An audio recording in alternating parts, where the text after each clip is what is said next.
Just hours after Hurricane Irene passes the Hudson Valley, a massive search for boaters after they ventured out on the turbulent Croton River. We've got complete Team 12 coverage of the aftermath of Hurricane Irene. Good evening, everyone. I'm Janine Rose. And I'm Brian Coneybear. The Hudson Valley was severely impacted by this deadly storm. One man lost his life in Spring Valley when he was electrocuted. We'll have much more on that in just a moment. But first tonight, adventurous boaters took a dangerous risk this evening, taking to the rough waters off Croton way too soon after the hurricane hit. News 12's Tara Rosenblum is on the scene along the Croton River with that for us. Tara. And Brian, this is just such a terrible story with a very sad ending. There were a total of 5 thrill seekers who came out here in the water to do what we can only imagine was going out tonight to see the damage of Hurricane Irene firsthand. But sadly, just a few minutes ago, we learned that one of those 5 boaters has died at the hospital. This now, of course, being Westchester's first confirmed fatality in the aftermath of Hurricane Irene. And now emergency officials are labeling as just a tragic example of what not to do in the aftermath of a hurricane. It was a dramatic sight in the Croton River tonight as a man literally clung to a tree for dear life, holding on for 2 hours until his arms finally gave out on him. But thankfully, emergency responders were there to catch him when he fell. He was under surveillance by police and fire from both sides of the river, as well as boats in the river. And when he let loose, they tracked him down and recovered him from the water.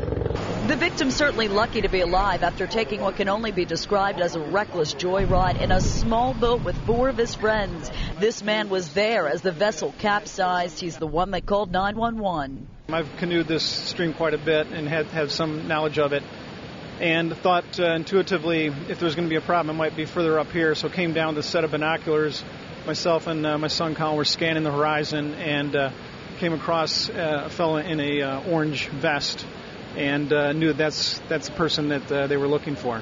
Members of the county's dive and rescue team, along with Croton's fire and police departments, rushed in, although their first attempt failed and 3 firefighters were injured. What happened, the boat overturned and they were subsequently rescued by other rescuers. On the second rescue attempt, 4 of the boaters were rescued, although one gentleman who required CPR sadly lost his life a few hours later, becoming Westchester's first fatality in the wake of Hurricane Irene. It's very unfortunate, people go out there and they really shouldn't be out there. A tragedy that it could have been entirely prevented, and the mayor here is hoping that others will learn from it. Governor Christie in New Jersey told people on the beach, get the hell off the beach.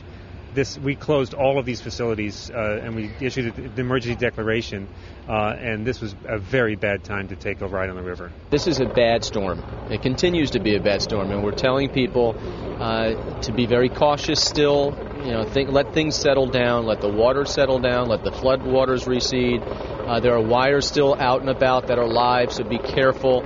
It's going to take several days for things to get back to normal.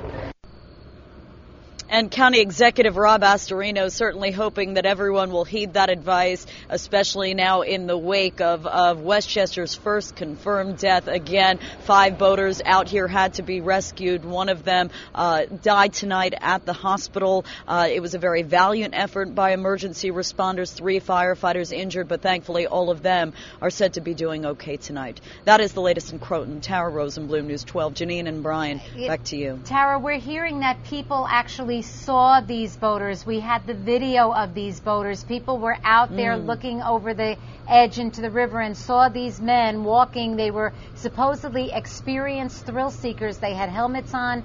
They had a rubber raft, and we've seen the footage, yeah. And how does something like this happen? Why would they go in right after the hurricane?